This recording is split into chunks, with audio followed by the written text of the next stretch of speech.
U.S. boosts Ukraine's defense with new $2.175 billion military aid package, ground-launched small-diameter bomb included.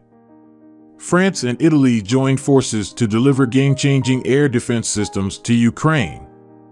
Taiwan's top weapon developer set to test-fire groundbreaking new missiles capable of reaching deep inside China. Russia and NATO on the brink of war, anniversary of Ukraine invasion escalates tensions. Enjoy watching and don't forget to like and subscribe so you don't miss out on important news.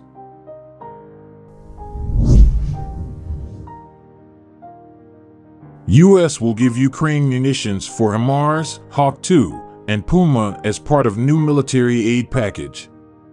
A new rocket that would double Ukraine's strike range was included in a $2.175 billion U.S. military aid package, the Pentagon said on Friday.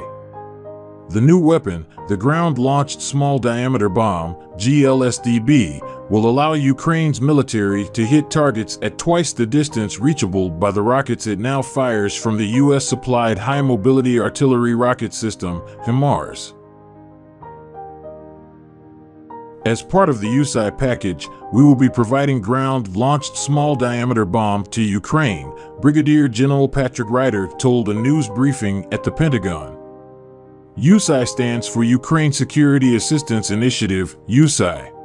Friday's aid pledge opens the door to many more deliveries of the ground-launched small-diameter bombs, GLSDB.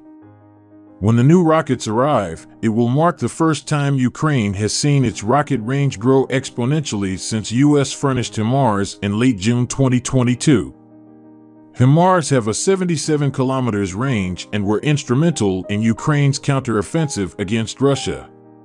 A $1.725 billion portion of Friday's aid comes from USAI funding, which allows President Joe Biden's administration to buy weapons from industry rather than from U.S. weapon stocks.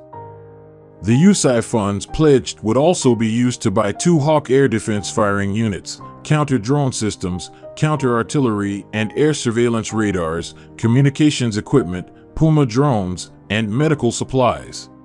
In addition to the USAI funds, $425 million worth of arms aid is coming from Presidential Drawdown Authority funds, which allows the president to take from current U.S. stocks in an emergency. That aid includes more precision-guided munitions for HIMARS launchers, 190 heavy machine guns with thermal imagery sights and associated ammunition to counter drones, mine-resistant ambush-protected vehicles, Claymore anti-personnel mines, and Javelin anti-tank weapons. The U.S. has now pledged more than $29.3 billion worth of assistance to Ukraine since the beginning of the conflict.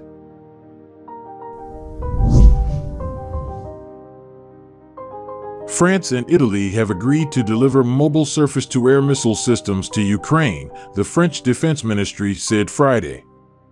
The systems, called Mamba or SAMP/T, are a vehicle-mounted battery of medium-range missiles designed to offer protection from airborne threats such as missiles and manned or unmanned aircraft. The missile systems, jointly developed by NATO members France and Italy, will help Ukraine defend itself against Russian drones, missiles, and aircraft, the ministry said.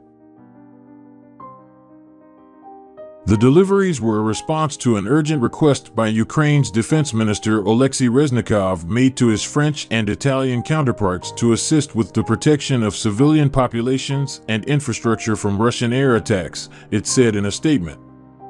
During a visit by Reznikov to Paris on Tuesday, French Defense Minister Sébastien Lecornu had already announced that his country would ship 12 more Caesar truck-mounted howitzers and fresh air defense equipment to Ukraine. France has yet to commit to sending Leclerc main battle tanks to Ukraine, another insistent request by Kyiv. The Mamba delivery had been under discussion for several weeks and was finalized Friday in a phone call between Cornu and his Italian counterpart, Guido Crosetto, the statement said. The systems, similar to the American Patriot systems, are to be delivered in the spring, the French ministry said. One Mamba was last year deployed in Romania, a NATO member sharing a border with Ukraine. With its range of 100 kilometers, 62 miles, we can fight a wide range of airborne threats, a member of the French military with experience of the system told AFP in December. These include short-range ballistic missiles, fighter planes, helicopters, drones, and even salvos of cruise missiles with multiple warheads. France has also promised to ship a radar system of the Groundmaster 200 type made by French defense contractor Thales to Ukraine. The radar allows detection of enemy airborne forces at 250 kilometers and fight them at 100 kilometers. The radar, which can be moved by truck, also detects mortar and artillery fire at launch, acting as an early warning system.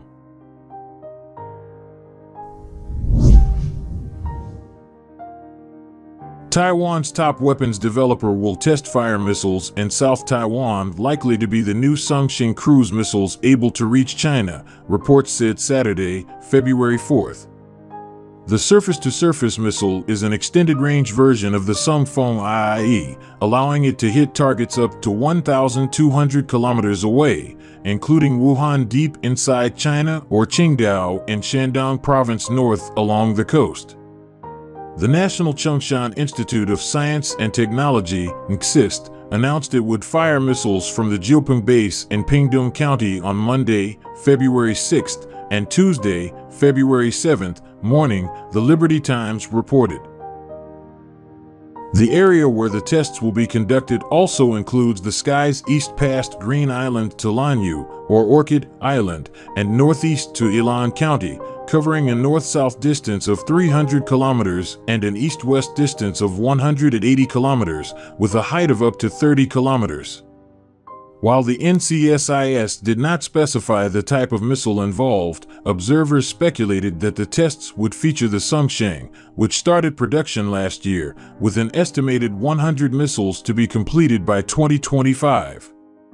Defense sources noted increased activity by China's People's Liberation Army Navy, PLAN, in the area recently, with as many as 9 ships showing up per day, presumably to collect information about Taiwan's military activities, the Liberty Times reported.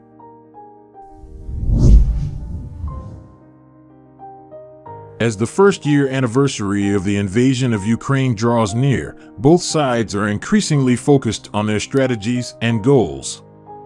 This includes a series of announcements and plans aimed at defeating the opponent and a rejection of any peace talks. In response to European and U.S. efforts to support Ukraine, Russia has made renewed global threats and is portraying themselves as a savior from evil. The 80th anniversary of the Battle of Stalingrad has further reinforced the idea of revenge for Russia and the restoration of orthodox political theology, with the army being its main expression. The commemoration of wartime memory has been a major focus in Russian politics for years, with each anniversary increasing the emphasis of war. Putin has tied the significance of the 75th victory anniversary to his amendment of the Constitution to remain in power and exalt Russia's moral, religious, and military superiority. The foreign minister has accused the West of trying to defeat Russia while Putin has threatened the end of the world. The Speaker of the Duma has accused NATO of using Ukraine as a testing ground for weapons. On the other side, NATO's War Committee head has stated that they are ready for confrontation with Russia, though Western leaders rule out direct confrontation. The delivery of advanced tanks to several countries, including Germany, has led to Russian accusations of NATO sending well-paid mercenary troops. The idea of global NATO has been repeated since the 1990s, with the phrase, "if we won't do it, NATO soldiers will" being a common expression.